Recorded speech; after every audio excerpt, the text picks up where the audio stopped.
Un pacto es una alianza, un convenio, un contrato, un acuerdo, como queramos llamarle. El convenio, el pacto, la alianza es realizado entre dos personas o dos grupos de personas. A lo largo de la Biblia encontramos el pacto hecho por Dios con el ser humano. Eso empieza en el jardín del Edén. En realidad, después del pecado, el ser humano se encontraba en una situación desesperada. Estaba condenado a muerte, desnudo, como consecuencia de su pecado.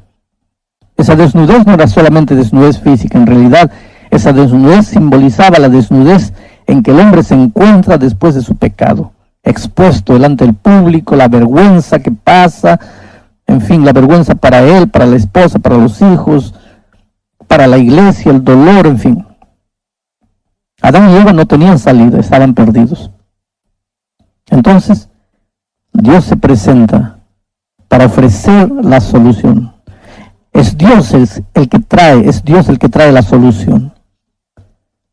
La solución para ellos en ese momento es cubrirles la desnudez. Y Dios ofrece la piel del cordero. ¿Qué es lo que el hombre tiene que hacer para salir de su situación? Solamente aceptar la piel del cordero que Dios te ofrece. Esa piel del cordero era símbolo de la justicia de Cristo.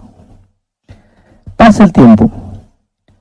En la época de Noé, la humanidad estaba condenada a la destrucción por el diluvio. Entonces Dios se presenta a Noé con la idea del arca. Noé solo tiene que aceptar y obedecer por fe. ¿Obedecer qué? Obedecer y aceptar que su salvación no depende de él. Depende de algo que Dios le muestra. Y Dios le muestra un arca. Y un arca, en aquellos tiempos era una locura construir un arca. Y sin embargo, el evangelio de Dios, que parece locura para los hombres, es salvación para los que creen. El hombre solo tiene que aceptar. Pasa el tiempo. Dios se presenta ahora a Abraham para renovar el pacto. Abraham no tenía hijos. Estaba condenado a la extinción de su nombre. Pero entonces Dios se le aparece y hace un pacto con Abraham. Y en este pacto con Abraham, Dios incluía por lo menos 4 promesas. Primero, su presencia constante. Yo estaré contigo por donde quiera que vayas. Segundo, la venida de un Mesías. La venida de un Mesías, entre esa simiente como la arena del mar, estaba embutida la promesa de la venida de un Mesías. El Mesías simbolizaba salvación para el pueblo. Tercero, la promesa de la tierra prometida. Dios llevaría a ese pueblo para una tierra donde manaba leche y miel. Y cuarto, la promesa de la prosperidad como una nación grande y poderosa. O sea, el pacto que Dios establece con Abraham y que también estableció con Noé y con Adán, trae promesas maravillosas.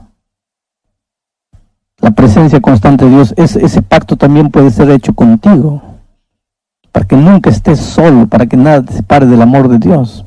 La promesa de un Salvador, la promesa de la tierra prometida, la promesa de la prosperidad. Por eso yo siempre digo que aquel que hoy día confía en Cristo y es fiel a Jesús, devolviendo lo que es de Jesús, tiene que tener una vida próspera. Puede pasar por turbulencias porque el enemigo está aquí, vivimos en un mundo de dolor, turbulencias durante un mes, un año, pero más tarde y más temprano los hijos de Dios van a recibir en doble todo lo que el diablo les puede quitar. La promesa del pacto. Pero no se queda por ahí, pasa el tiempo. Ahora Moisés está en una tierra de esclavitud con el pueblo de Israel. A Moisés Dios le promete sacar de la esclavitud de Egipto junto a su pueblo. ¿Qué es lo que tiene que hacer el pueblo? Solamente obedecer por fe. ¿Obedecer qué? Salir, confiar en la promesa divina. Es Dios el que los va a libertar con mano fuerte. No es el pueblo el que tiene que pelear. Un bando de albañiles con piedras y palos, ¿cómo podría luchar con el poderoso ejército de Egipto? Entonces no era lo que ellos iban a hacer. Su salvación, su libertación no dependía de lo que ellos iban a hacer, dependía de lo que Dios iba a hacer por ellos.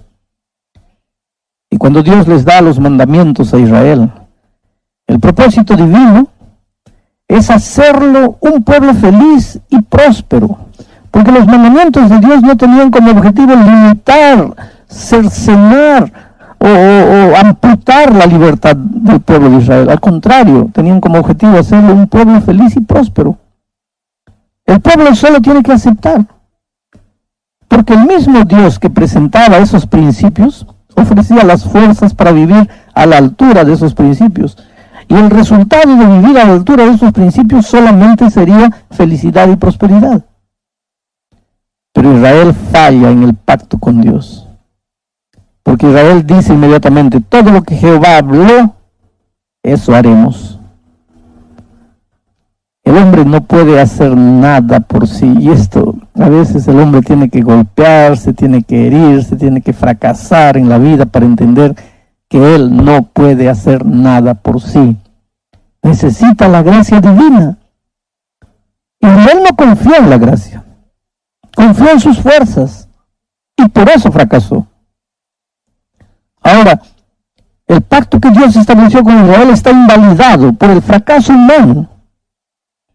Es necesario un nuevo pacto, donde las leyes no solo estén en tablas de piedra, sino que los principios de las leyes estén en el corazón del ser humano. Este pacto divino con el hombre es repetido a lo largo de la Biblia una y otra vez. Tuviste hasta aquí con Adán, con Noé, con Abraham, con Moisés, con Israel, muchas veces. Todos estos pactos fracasaron. Y fracasó únicamente por culpa del hombre. En Hebreos 8:6 se presenta a Cristo como mediador de un nuevo pacto establecido sobre mejores promesas. ¿Por qué mejores promesas? Porque ¿cuáles eran las promesas para Israel? O para Abraham, cuando Dios estableció el pacto con Abraham. Estaré contigo. Pero estaré contigo ¿cómo? Como estuvo con Israel, en forma de antorcha, de noche, de nube, de día. Estaré contigo en forma del maná que cae del cielo. Porque por su pecado el hombre no podía tener relación directa con Dios. Pero el nuevo pacto es mejor. ¿Por qué? Porque la promesa de la presencia de Dios, ¿qué dice Apocalipsis? ¿Qué pasará con nosotros en el reino de los cielos? No necesitaremos templo porque tendremos al propio Señor Jesucristo con nosotros. Es promesa cuerpo a cuerpo con Dios, allá en el reino de los cielos. ¿Qué le había prometido a Abraham? La tierra prometida. ¿Qué tierra? La tierra de Canaán. La fruta era grande, la tierra producía, pero era tierra de sufrimiento, de dolor y de muerte. ¿Qué mejor promesa se hace en el nuevo pacto? La tierra de Canaán celestial, donde no habrá dolor, no habrá muerte. Entonces, las promesas del pacto nuevo necesariamente son mejores que las del pacto antiguo. Hebreos 8:7 dice, hablando del pacto, porque si aquel primer pacto hubiera sido sin defecto, ciertamente no se hubiera procurado lugar para el segundo pacto. Si aquel primer pacto hubiera sido sin defecto. ¿Y cuál era el defecto del primer pacto? El defecto no estaba con Dios, estaba con el hombre. ¿Cuál fue el defecto del hombre? Que quiso obedecer lo que estaba escrito solo porque estaba escrito, con sus fuerzas, y fracasó. Porque Israel, al tratar de guardar esos mandamientos solamente porque estaban escritos en tabla de piedra y con sus propias fuerzas, ¿qué pasó?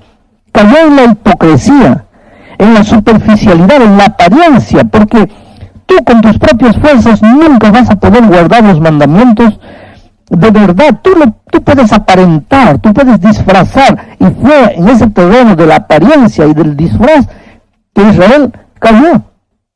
Por eso cuando Jesús estuvo en esta tierra les llamó sepulcros blanqueados. ¿Qué cosa es sepulcros blanqueados? Por fuera, maravilloso, bonito, aparentemente guardas los mandamientos, pero por dentro eres un cajón lleno de carne podrida, oliendo mal. Limpia lo que está dentro y no te preocupes solo por limpiar lo que está afuera. ¿Pero por qué Israel cayó en este problema? Porque quiso guardar los mandamientos solo porque estaban escritos, usando sus propias fuerzas. Por eso el pacto antiguo fue defectuoso, el defecto estaba con el ser humano. A eso es lo que en Hebreos el autor le llama, usando las palabras de Dios, no permanecieron en mi pacto. ¿Sabes por qué? Porque Dios no quiere obediencia solo por fuera. Dios quiere obediencia auténtica, obediencia que nazca del corazón y se vea por fuera. Por eso en el versículo 10 dice, hablando del nuevo pacto, dice lo siguiente: por lo cual este es el pacto que haré con la casa de Israel. Después de aquellos días, dice el Señor, pondré mis leyes en la mente de ellos y sobre su corazón las escribiré. Y seré a ellos por Dios y ellos me serán a mí por pueblo. Dios no quiere la obediencia solo formal. Dios quiere obediencia auténtica. Por eso en el Sermón de la Montaña, Dios dice, oísteis que fue dicho en el pasado, no cometerás adulterio. Yo pues os digo, cualquiera que mirare a una mujer para codiciarla en su corazón ya adulteró. Oísteis que fue dicho en el pasado, no matarás. Yo os digo, cualquiera que se airare locamente contra su hermano ya mató. Es decir, Dios va a la profundidad. Dios no se limita con la superficialidad.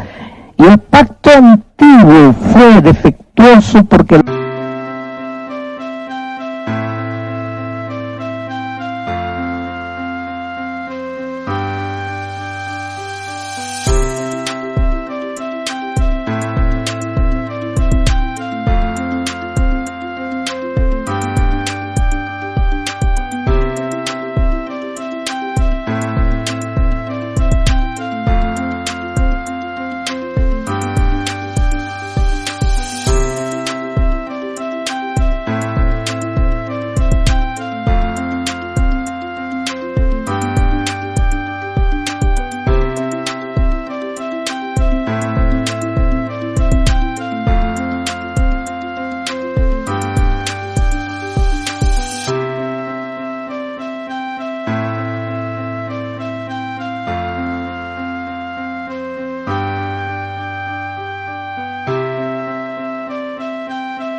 hombre quiso guardar los eternos principios de la ley de Dios a su manera, por eso es invalidado.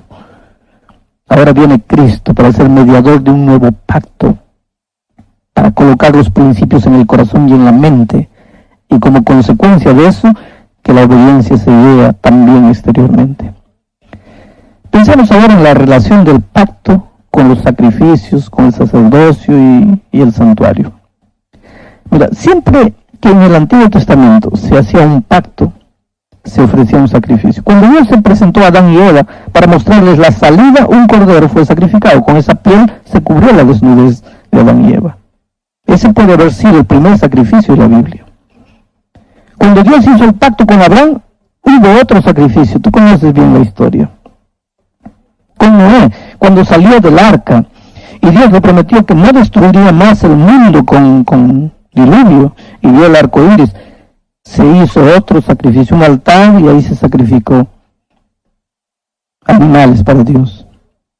Cuando Dios salvó a Israel de Egipto, también se hizo un sacrificio. O sea, el pacto siempre era sellado con sangre. En el Antiguo Testamento, sangre de animales que simbolizaban a Jesús. Pero cuando Jesús vino, Él fue sacrificado, y a partir de ese momento, el pacto entre Dios y el hombre es sellado. con sangre, pero con la sangre de Cristo. Porque ahora el Señor Jesucristo se presenta delante del Padre como nuestro sacrificio. Hebreos 9:15 dice eso. Así que por eso es mediador de un nuevo pacto. ¿Por qué?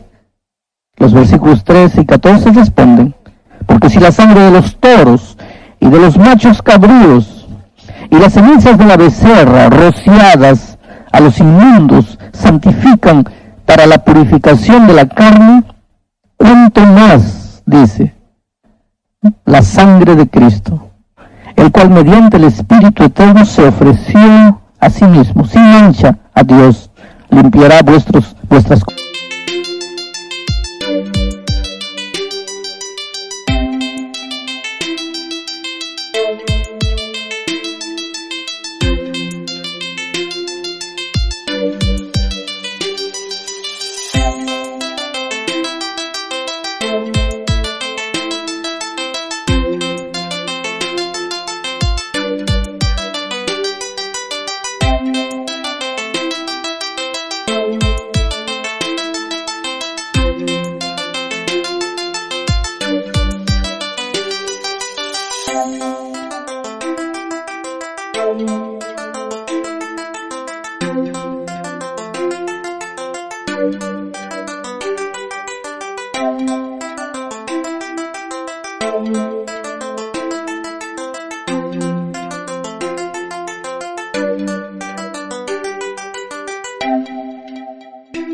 conciencias de obras muertas para que sirváis al Dios vivo. O sea, en todo pacto es necesario sangre, que significa vida, sacrificio. En todo pacto es necesario un sacerdocio. ¿Por qué? Porque se necesita un intercesor.